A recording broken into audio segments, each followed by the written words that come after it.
Little tip from a welder buddy of mine.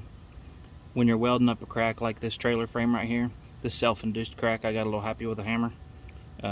Drill the end of the crack, find the end of it, drill it with a small drill bit, and then weld it up.